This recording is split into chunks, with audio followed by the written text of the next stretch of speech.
The story of Filipino dirty ice cream. The story of dirty ice cream, known locally as sorbetes, is deeply intertwined with the history of the Philippines itself. To understand its origins, we need to travel back to the Spanish colonial period. During this time, ice cream was introduced to the Filipino palate by the Spanish, who brought with them a variety of culinary influences. However, the ice cream that was enjoyed by the elite and the Spanish colonizers was far different from the sorbetes we know today. It was a luxury item, often made from imported ingredients and thus only accessible to the wealthy. As time went on and the Philippines underwent various social and economic changes, the local population began to innovate. They adapted the ice cream making process to fit local resources and tastes. By the early 20th century, sorbetes had become a popular treat among the masses. It was during the American colonial period that the proliferation of ice cream carts began. These carts, often pushed by street vendors, became a common sight in neighborhoods, making ice cream accessible to a wider audience. The introduction of the ice cream cart was a game changer. Early sorbetes carts were simple wooden structures with wheels, often improvised from scrap materials. The sorbeteros, or ice cream vendors, would push these carts through the streets, navigating the narrow alleys and busy thoroughfares of both rural and urban areas. The mobility of the ice cream carts allowed vendors to reach a diverse range of customers, from children playing in the streets to workers taking a break from their daily grind.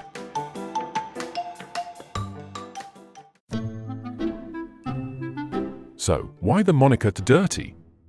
It's important to clarify that the term doesn't imply that the ice cream is unhygienic. Rather, it's a colloquial term that sets it apart from commercially produced ice cream. The ice cream sold by street vendors was dubbed dirty to differentiate it from the clean and more expensive ice cream sold in fancy shops. There's also an element of endearment and nostalgia associated with the term, as it evokes memories of carefree childhood days, chasing after the ice cream man and enjoying a scoop on a hot day. The process of making sorbetes is indeed more rustic compared to industrial methods. Traditional sorbetes is often made using carabao's milk, coconut milk, or a combination of both, which gives it a distinct flavor and creaminess that's different from commercial ice cream. The use of local ingredients like ube, purple yam, mango, and cheese adds a unique Filipino twist to the flavors, making it a truly local delicacy. One of the defining characteristics of sorbetes is its texture. Unlike the smooth and consistent texture of commercial ice cream, sorbetes often has a slightly gritty feel. This is due to the traditional method of churning the ice cream by hand, which doesn't completely break down the ice crystals. This unique texture, combined with the rich flavors, makes sorbetes a unique culinary experience that can't be replicated by mass-produced ice cream. The iconic image of dirty ice cream is incomplete without mentioning the colorful carts from which it's sold. These carts are often brightly painted and adorned with decorative motifs, making them easily recognizable. They are equipped with large metal canisters that hold the ice cream, surrounded by ice and salt to keep the temperature low. The vendors, or sorbeteros, push these carts through streets and neighborhoods, ringing a distinctive bell or playing music to announce their presence. Inside these carts, the ice cream is kept in cylindrical metal containers, each one filled with a different flavor. The most common flavors include ube, mango, chocolate, and cheese. Some vendors even mix and match, offering unique combinations that cater to the adventurous palate. The ice cream is typically served in either a small wafer cone, a sugar cone, or a bun, giving it an extra layer of texture and flavor. The carts themselves are a marvel of local engineering. The large metal canisters are often handmade and insulated with layers of wood and sawdust to keep the ice cream cold. The ice and salt mixture surrounding the canisters acts as a natural refrigerant, drawing heat away from the ice cream and maintaining its consistency in the tropical heat. The sorbetero's skill lies not only in making the ice cream but also in managing the delicate balance of temperature inside the cart, ensuring that the ice cream remains perfectly frozen but not too hard.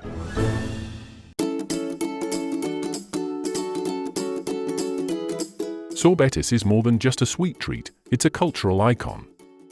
It represents a slice of Filipino life and tradition that has been passed down through generations. The sight and sound of the sorbeteros cart is a nostalgic trigger for many Filipinos, bringing back fond memories of childhood. It's a symbol of community and shared experiences, often enjoyed during family gatherings, fiestas, and other social occasions. The affordability of dirty ice cream also means that it transcends social classes. Whether you're in a bustling city or a quiet provincial town, the sight of the ice cream cart is a common denominator, a humble yet beloved part of everyday life. It's a testament to the Filipino spirit of innovation and adaptability, taking a foreign concept and making it distinctly their own. To truly appreciate sorbetes, one must understand the meticulous process involved in its creation. Unlike commercial ice cream, which is often made in large, automated factories, sorbetes is typically handmade in small batches. The process begins with the preparation of the base ingredients, carabao's milk, coconut milk, or a combination of both. These ingredients are mixed with sugar and a natural stabilizer, usually cassava flour, to achieve the desired consistency. Next, the mixture is poured into large metal canisters, which are then placed in wooden barrels filled with a mixture of ice and salt. The salt lowers the freezing point of the ice, allowing the mixture to freeze without becoming too hard.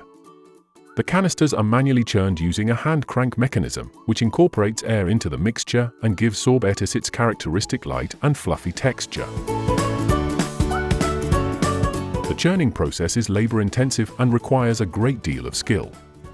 The sorbetero must constantly monitor the temperature and consistency of the ice cream, adjusting the churning speed and the ice-to-salt ratio as needed. Once the ice cream reaches the perfect consistency, it is ready to be scooped into cones or buns and served to eager customers.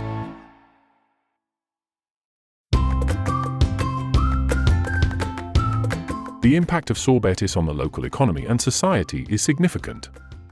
For many sorbeteros, selling ice cream is not just a job but a means of livelihood that supports their families. The low cost of entry and the ability to operate independently make it an accessible business for many Filipinos. It also fosters a sense of entrepreneurship and self-reliance, as vendors must manage their inventory, handle finances, and build relationships with their customers. Moreover, sorbetes plays a role in fostering social connections within communities. The sight of the ice cream cart often brings people together, whether it's children gathering after school or neighbors catching up on the latest news. It's a simple pleasure that encourages social interaction and creates a sense of camaraderie among those who share in the experience. In rural areas, ice cream vendors often act as informal messengers, bringing news and updates from one part of the community to another. This informal network of communication is an invaluable resource in places where access to information may be limited. The sorbeteros cart becomes a hub of activity, a place where stories are shared and bonds are strengthened. The global recognition of sorbetes also serves as a source of pride for Filipinos, both at home and abroad. It's a testament to the rich culinary heritage of the Philippines and the ingenuity of its people. As more people discover the unique flavors and cultural significance of sorbetes, it helps promote a deeper appreciation and understanding of Filipino culture on a global scale. In the end, the story of Filipino dirty ice cream is one of resilience, innovation, and cultural pride. It's a story that highlights the Filipino ability to take something foreign and make it uniquely their own.